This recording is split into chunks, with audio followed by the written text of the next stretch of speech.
Hey guys, welcome back to my channel Gyan Academy. मैं हूं इकबाल खान और आप देख रहे हैं मेरे यूट्यूब चैनल। दोस्तों, आज के इस सेशन में हम बात करेंगे अनुसूचित जनजातियों से संबंधित वस्तुनिष्ठ प्रश्नोत्तर की, जो कि एमपीपीएससी 2024 प्री के यूनिट 10 का हिस्सा है। तो सबसे पहले हम सिलेबस देख लेते हैं। ये है सिलेबस। इससे संबंधित क्वेश्चन लगभग 7 से 8 आपके एग्जाम में देखे जा सकते हैं। तो चलिए बढ़ते हैं हम अपने पहले क्वेश्चन की तरफ। हमारा पहला क्वेश्चन क्या है? हमारा पहला क्वेश्चन है, आदिवासियों को पहाड़ी जनजाति नामकरण किसके द्वारा दिया गया या किया गया? Dasan Das, George Abraham Grierson, James Tod या टॉलमी? तो इसका राइट आंसर हो जाएगा दोस्तों हमारा बी, जॉर्ज एब्राहम ग्रेसन इसका राइट आंसर होगा। इसके अतिरिक्त भी कई लोगों ने आदिवासी जनजातियों को, इस जनजातियों को अन्य नाम से पुकारा है। तो ठक्कर वापा ने इन्हें आदिवासी कहा, जीएस धुरिया ने इन्हें पिछड़े हिंदू और अनुसूचित जनजाति कहा, महात्मा गांधी ने इन्हें गिरिजन कहा और दासन दास ने इन्हें विलीन मानव कहा। नेक्स्ट है हमारा, भीलों की कौन सी जनजाति सबसे पिछड़ी जनजाति के रूप में जानी जाती है? तो भीलों की कई उपजातियां हैं, पटेलिया, भिलाला, बारेला, तड़वी, ये सभी जो है वो भीलों की उपजाति। इनमें से सबसे पिछड़ी जनजाति है वो तड़वी भील है, जो जिन्होंने औरंगजेब के समय में इस्लाम धर्म स्वीकार किया था। तड़वी भील जो होते हैं, एक होती है तड़वी भील जनजाति और एक होती है तड़वी जनजाति, दोनों ही अलग जनजाति है। तड़वी भील जो है वो भील जाति समूह का एक हिस्सा है, जबकि तड़वी जनजाति भील नहीं है। ये आपको ध्यान रखना है। ये धान का जातीय समूह की एक उपजाति के रूप में जानी जाती है, धान का जो कभी भीलों के अधीन थे। नेक्स्ट है, अर्जुन सह ध्रुवे किस लिए प्रसिद्ध है? बैगा चित्रकारी, बैगा नृत्य, गोंड चित्रकारी या गौंड नृत्य? तो इसका राइट आंसर हो जाएगा बैगा नृत्य से संबंधित है अर्जुन सह ध्रुवे। ये एक शिक्षक भी हैं, मध्य प्रदेश के डिंडोरी जिले के हैं, लोक नृतक और सेवानिवृत्त शिक्षक है। वह बैगा लोक गीतों और नृत्य को लोकप्रिय बनाने के लिए प्रसिद्ध है। परधोनी जो नृत्य है वो बैगा जनजाति का एक प्रमुख नृत्य है। नृत्य के रूप में कलाकार जो है मोर, हाथी, घोड़े आदि के मुखौटे पहनता है। नेक्स्ट है, हलवा जनजाति किस क्षेत्र में निवास करती है? तो यह है मध्य प्रदेश के बालाघाट क्षेत्र में निवास करती है। नेक्स्ट है, महतो किस जनजाति के मुखिया को कहते हैं? बिंजवार, शोर, उराव या हलवा? तो ये उराव जनजाति के मुखिया को कहते हैं। उराव इसका मुखिया महतो कहलाता है। नेक्स्ट है, घोटुल प्रथा किस जनजाति से संबंधित है? तो घोटुल एक ही घर होता है जो युवा और युवतियों के लिए बना दिया जाता है। तो इसका जो है राइट आंसर हो जाएगा भील जनजाति से संबंधित है। ये मिट्टी की झोपड़ी होती है, इसमें आदिवासी समुदाय की युवक युवतियां बुजुर्ग व्यक्ति की देखरेख में आपस में मिलने जुलने और अपने एक दूसरे को जानने की कोशिश करते हैं, ताकि वो किसके साथ जीवन यापन कर सकते हैं। तो विवाह के लिए अपना हमसफर या साथी चुन सकते हैं, इसमें ये प्रथा होती है। नेक्स्ट है, रीना नृत्य किस जनजाति का पारंपरिक नृत्य है? भील, गोंड, बैगा या पारधी? तो इसका राइट आंसर हो जाएगा बैगा।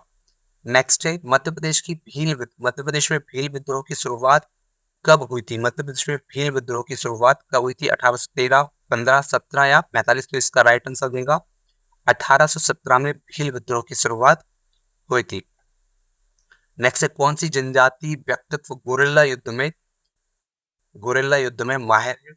तो गोरिल्ला युद्ध में एक तो शिवाजी माहिर थे और उसके बाद तात्या टोपे माहिर थे। और यहाँ पे जनजातियों के बारे में पूछा गया है, तो यहाँ पे हमारी जो टांटिया भील ये गोरिल्ला युद्ध में माहिर थे। देखिए, इनका जन्म जो हुआ था 1840 से 42 में पूर्वी निमाड़ में हुआ था। पूर्वी निमाड़ को हम खंडवा भी बोलते हैं। खंडवा के पंधाना में इन्हें इन्हें इंडियन रॉबिन हुड की उपाधि भी दी गई थी अंग्रेजों के द्वारा। इनकी जो समाधि स्थल है पाताल पानी इंदौर में स्थित है, और जो पाताल पानी जो रेलवे स्टेशन है इन्हीं के नाम पर उसका नामकरण किया गया है। नेक्स्ट है, पंच सावन व अंबा पानी की लड़ाई किस जनजाति क्रांतिकारी से संबंधित है? तो इसका राइट आंसर हो जाएगा भीमा नायक।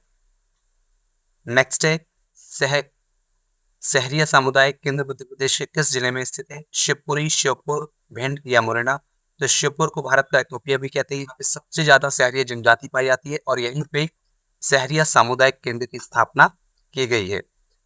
सहरिया जनजाति की आवाज को जन जन तक पहुंचाने के लिए दुनिया के पहले शहरिया सामुदायिक रेडियो केंद्र मध्य प्रदेश के श्योपुर के सेसईपुर में स्थापित किया गया है। ये आपको ध्यान रखना है। नेक्स्ट है दुलदुल घोड़ी किस जनजाति से संबंधित नृत्य है? तो दुलदुल घोड़ी जो है मध्य प्रदेश के उत्तरी क्षेत्र में किया जाता है शहरिया जनजाति के द्वारा। नेक्स्ट है बहेलिया किस जनजाति की उपजाति है? बहेलिया किस जनजाति की उपजाति है? तो ये है पारधी जनजाति की। पारधी जनजाति जो है वो मध्य प्रदेश के भोपाल, रायसेन, सीहोर जिले में पाई जाती है।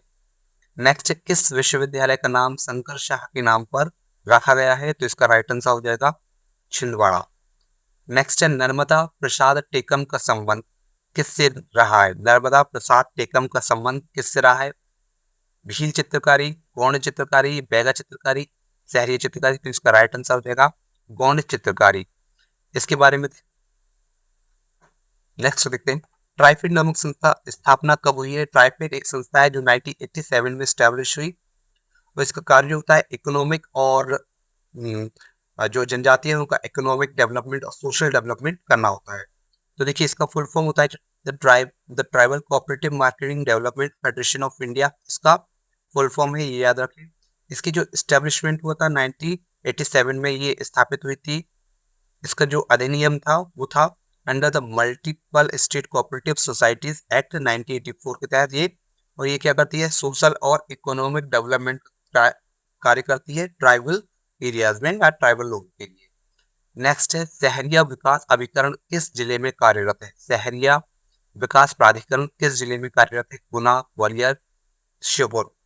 इसको अभी मैं स्किप कर रहा हूँ क्योंकि इसका जो राइट आंसर चाहिए श्योपुर, लेकिन थोड़ा सा डाउट है इसलिए मैं इसे स्किप कर रहा हूँ। नेक्स्ट है भीली सामुदायिक रेडियो केंद्र इनमें से किस जिले में है? भीली सामुदायिक रेडियो केंद्र इनमें से किस जिले में है? तो इसका राइट आंसर हो जाएगा धार, झाबुआ, भाभरा, अलीराजपुर या रतलाम। तो पहले ये झाबुआ में था, झाबुआ के भाभरा में था। वर्तमान में जो भाभरा है वो अलीराजपुर में आता है। तो इसका राइट आंसर हो जाएगा भाभरा। अमर शहीद चंद्रशेखर आजाद की 105वीं जयंती के मौके पर उनकी याद में मध्य प्रदेश के झाबुआ जिले के भाभरा में मुख्यमंत्री शिवराज सिंह चौहान ने दुनिया के पहले भीली सामुदायिक रेडियो केंद्र का लोकार्पण किया था। मध्य प्रदेश के जनजातीय कार्य विभाग ने वन्या संस्था की स्थापना कब की? तो इसका राइट आंसर हो जाएगा 1980 में वन्य संस्था की स्थापना की। नेक्स्ट है इंदिरा गांधी मानव संग्रहालय की स्थापना कब की गई? तो सबसे पहले इंदिरा मानव संग्रहालय की स्थापना 1977 में की गई। लोक रंग समारोह का आयोजन कहाँ किया जाता है? लोक रंग समारोह का आयोजन कहाँ पर किया जाता है? तो इसका राइट आंसर हो जाएगा मुंबई। मुंबई में लोक रंग समारोह